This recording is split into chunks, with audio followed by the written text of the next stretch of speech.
Қайырлы күн, құрметті әріптестер. Мен Нуримова Зәуреш Әбдешқызы Шымкент қаласы Ұлықбек атындағы номер 3 жалпы орта білім беретін мектебінің қазақ тілі мен әдебиеті пәні мұғалімі боламын.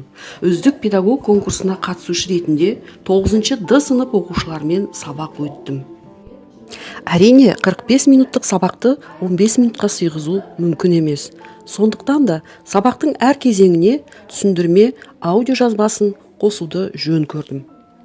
Сабақты топқа бөлуден бастадым. Оқушылар таңдаған түстеріне қарай 3 топқа бөлінді. Ол Ресей елінде Смоленск қаласында дүниеге келген. Галерея әдісімен оқушылар суреттерге қарап өз ойларын айтты. Сурет бойынша жұмыс жасау барысында оқушылардың сөздік қоры, сыни тұрғыдан ойлау қабілеті, танымдық, шығармашылық қабілеттері қалыптасады. Ол қала кішкентай болып көрінді, өйткені жоғарыда тұрған ескерткіш, Айзек Азимовке арналған ескерткіш екен. Келесі суретке қарай. Айзек Азимов дүниеге, ол американдық фантастик жазушы. Шекспир ғұмырында 500-ден астам кітап жазған. Ол шығармаларында робот пен адамдардың қарым-қатынасы туралы баяндайды. Жақсы баяндайды екен. Түрлі айтамын. Бұл суретте капитан мен робот ғарыш кемесінде айға қарай бет алды. Алдында бір-біріне сәттілік қолдарын алды. Жақсы, ендеше болмай. Біз бүгінгі сабағымызда Айзек Азимовтың «Мен роботпын» жинағынан үзіндіні жалғастырамыз. Біздің мақсатымыз бүгінгі сабақта біз сендермен мәтіннен маңызды ақпараттарды алудаймыз және қорытынды жасаймыз. Жоспар сабақтың бастапқы кезеңінен соңына дейін оқушылардың жас ерекшелігін, оқу мақсатын ескере отырып сараланып, Блум таксономиясы негізінде жасалынды. Оқу мақсатына, сыныптың деңгейіне қарай сабақ мақсаты құрылды, ал сабақ мақсатына жету үшін бағалау критерийлері нақты, өлшемді және қолжетімді етіп ұсынылды.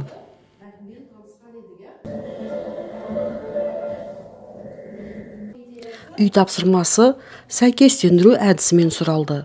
Бұл әдісті тиімді қолдану арқылы оқушылардың өткен тақырыпты қаншалықты меңгеру мен есте сақтаған білуге болады. Қазір технология дамыған заманда білім саласында қолдан көрнекі құралдар жасамай, цифрлы білім берудің тиімділігін көруге болады. Осы орайда заманауи білім беру технологиялар мен әдістерді таңдап, өз сабақтарымда ыңғайлы бағдарламаларды қолданамын. Ол ультра сәулесімен түнде көреді. Өзінің ультра күлгі. Сабақ барысында жеке, жұптық, топтық және ұжымдық үлгідегі жұмыстар көрініс тапты. Тапсырмадан кейін қалыптастырушы бағалау негізінде бағаланып отырды және оқушыларға кері байланыс ұсынылды.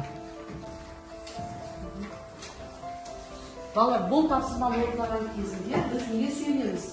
Мәтінге сүйене отырып орындаймыз.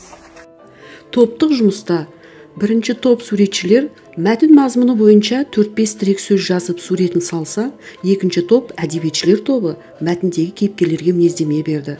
Ал үшінші топ тілшілер мәтін мазмұны бойынша жаңа сөздерді пайдалана отырып мәтін құрастырды.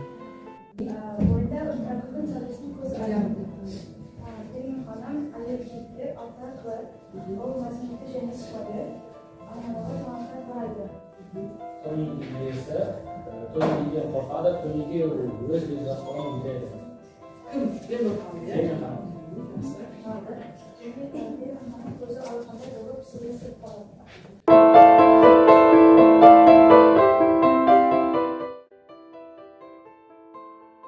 Кері байланыс берейікші. Санжа берші кері байланыс. Дескриптор бойынша қалай жұмыс жасады? Дескриптор бойынша топтық жұмыстар өте жақсы. Топтық жұмыс бар, жақсы дейді. Кейіпкерлерге сай мінезіне берген. Сай мінезіне берді деп ойлайсыз. Ол соңында шылды. Келесі топ кәкшілер, суретшілер. Роза қандай тапсырмалар? Мәтін ішінен Сөздер салу, қолдың сөздерін салу. Басталып. Берон ханым Тони интеркомның салқын қарды. Бұл Тони роботы. Ол ультра күн сәулесі арқылы түнде қараңғыда көріп, үй жұмысын шаруашылықты істей алады. Тони жақсы робот. Ол жиһаздарды тазалайды, үйді жинайды, өте тыныш. Балалар сендердің мақсаттарың тірек сөз және оны түсіндіреді. Топтық жұмыс болады ма? Ал мен бармақпен көрсетейін. Бағалайықшы. Ал кері байланыс беретін болса, Дилара сен берші кері байланыс. Айта бар. Маған бұл топтың жұмысы қатырды. Иә. Олар дискрипті бойынша топ тірек сөз жауапты. Суреті ше? Суреті маған ұнады. Несімен тұрады? Олар нақты сурет салған. Әсіресе Тонидің бейнесі өте бір сондай мейірімді робот екені байқап отырсыңдар ма? Жақсы отыра қойыңдар. Қосылайықшы. Жақсы отыра қойыңдар тамаша. Ал үшінші Сабина Стафованы айтып жүрші бізге. Не істеу керек? Иә, жақсы айта ғой. Қазіргі кезде роботтардың пайдасы өте еліміздің барлық жерлерінде күннен-күнге роботтар көбейіп жатыр. Топтық жұмыстың мақсаты ынтымақтастық. Ынтымақтастық, тыңдау дағдылары қалыптасады және сындарлы көзқарас дамиды. Қарым-қатынастарды қалыптастыру кезінде сыни ойлау қабілеті шыңдалады. Өзгелердің идеялары мен ойларын тыңдайды, құрметтейді, яғни академиялық адалдық сақталады. Роботтарды өте үлкен болашақ бар. Болашақта роботтардың арқасында адамдар дамиды деп ойлаймын. Бұл болашақ, иә? Бәлкім болу үшін бізде 3 бөлім болу. Жағдай қандай қандай атап жүрсіз? Бірінші бөлім қандай? Кіріспе, екіншісі негізді және қорытынды. 3 бөлім бар ма? Бар. Қазір кері байланыс берейікші. Бармақпен. Кері байланыс. Жағдай сен бері ғой, кері байланыс. Дискриптор бойынша не істеді? Дискриптор бойынша оларда топтық жұмыс бар және олар тапсырманы дұрыс орындаған. Оқушының нені оқып, нені меңгеріп зерделеген білу мақсатында және сабақты қорытындылау үшін өз ойын жазып, жауап беруге мүмкіндік жасау. Бұл тұста POPS әдісін қолдандым. POPS формуласындағы сұрақтарға жауап жазамыз. Менің ойымша, оны былай түсіндіремін, оны мына фактілермен мысалдармен дәлелдеймін, ойымды былай қорытындылаймын. Және дискриптор бойынша біз бұл мәтіннің ішінен өзекті мәселені анықтауымыз керекпіз. Жақсы, одан кейін себебін түсіндіреміз. Мәселенің өзектілігіне дәлел келтіреміз және мәселе бойынша қандай қорытындыға келдік соны жазамыз. Келесі айтылым дағдысы бойынша пікірталас әдісі. Пікірталас арқылы оқушылар өз көзқарастарын білдіріп, пікірлерін бекітті. Бұл әдістің тәрбиелік мәні де жоғары. Оның көмегімен оқушылардың есте сақтау және ойлау қабілеті сияқты танымдық үрдістерді болжаумен қатар өзін-өзі ұстай алу қабілетін тәрбиелеп дамытуға болады. Қазақтың ақылды мұқташаған қазіргі кезде адамдардың белгісіз қатыгез болып бара жатқанын айтып, оларды роботқа теңейді. Ал енді сендердің ойларың қалай? Сендердің көзқарастарың қалай? Кәдімгі ортаға өз ойыңызды салайық. Белгілі алып, жалпы бол. Кәдімгі кім айтады? Жаңа сенден бастайық. Компьютер басты жартадың үйренен алынған, робот түйсік арқаланған, мейірімді тұл жартадымдар. Жердің бетін түгел жаулап жеңгенше деген осы өлеңден алынған, алып кітапхана шықпай, неге адамдар бір көрінісі роботқа ұқсап кеткен неліктен сол? Қалай ойлайсың сен көзқарасың қалай? Неге олар роботқа ұқсап кеткен? Себебі қазіргі таңда өмір сүру оңай емес. Біз көп жұмыс жасауымыз керек. Біздің аптамыз, біз аптада 7 күн болса, оның 40 сағаты жұмыста жасайды әрқашанда. Сол себепті әрқашанда жұмыста ол шаршап, оның үстіне жұмыста неге біз компьютер, телефонмен пайдаланамыз. Сол себепті бүкіл нәрсеміз осы техникамен байланысты болған үшін мүмкін адамдарды роботқа теңеген шығар. Жақсы. Компьютерлер сенің ойың қандай? Менің ойымша қазіргі жастардың роботқа ұқсайтын да ұқсамайтын жағы да бар. Роботқа ұқсайтын жағы қазіргі жастар өте ақылды және өте мықты технологияларды игере алады. Меңгерген, иә? Ал роботқа ұқсамайтын жағы адамдарға демалыс керек, мейірім керек, қолдау керек. Не үшін? Өйткені оларда сезім бар, ал роботтарда ондай сезім жоқ. Жақсы. Розана, сенің ойың қалай? Менің ойымша, қанша адам қатыгез болса да, бәріне бірдей қатыгез болмайды. Оның сүйікті жары болады, оның отбасы болады, оның сезімі болады. Ал роботтың сезімі болмайды.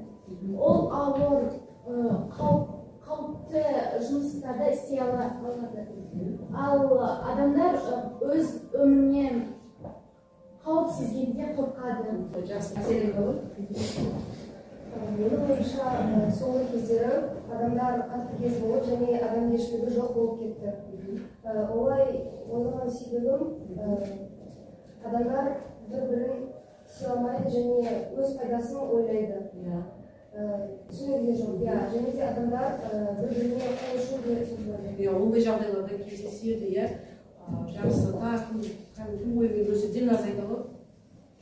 Менің ойымша мұқтажағалықтың ойы дұрыс, себебі адамдар өзінің жағдай сай жалпылары өзінің қалажаты деп санайды. Және олар мысалдарды бір жаңалықтардан көреміз, әлеуметтік желіден және көшеде көруге Өте болады. жақсы, тамаша. Балалар бүгінгі сабақта қолданып жүрсек, Айзек Азимовтың Роботтың шығармасының үзіндімен таныстық, біз мәтіннен маңызды ақпаратты анықтадық. Мәтін мазмұны бойынша қорытынды жасады. Ендеше кері байланысты телефонға ұялы чатқа жасайды. Бүгінгі сабақта кімнің жауабы сендерге ерекше ұнады? Сен аты жөнін жазғанда ерекше кім ұнады? Мысалы, Розатны кімді жазасың? Дилназа. Ал Дилназа кімнің жауабы ұнады саған? Нұртілеудің және Әселдің жауабы. Нұртілеу саған кімнің жауабы ұнады? Розаның жауабы. Роза саған кімнің жауабы ұнады? Нұртілеудің жауабы ұнады. Жақсы балалар, чатты мен оқырмын. Енді біз рефлексия берсек, мына тұрған тақтада сурет жүрек.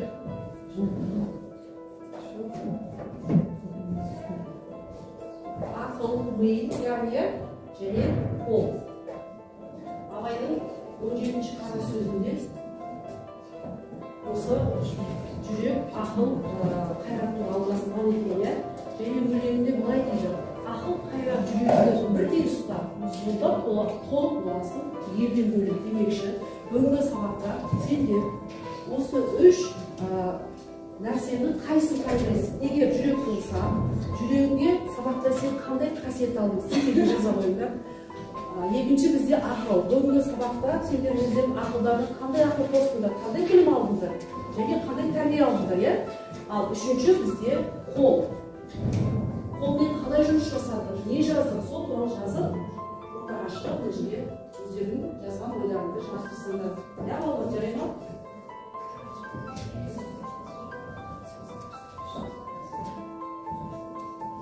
Сабақтың соңында балалар нақты нені меңгерді, нені түсінді, сабақтың қай тұстар ұнады, өздерінің ішкі эмоциялармен бөлісті.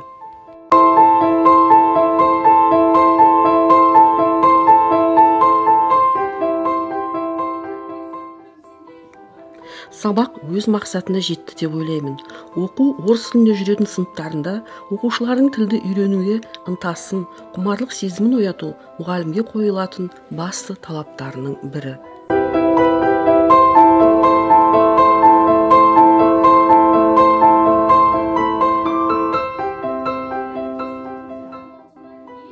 Мектеп оқушыларының мемлекеттік тілді қарым-қатынас негізінде игеріп сөйлей алу үшін мұғалімнің тілді үйретуде әдіс-тәсілдің тиімді тұсын қолдану орасан зор пайдасын тигізеді.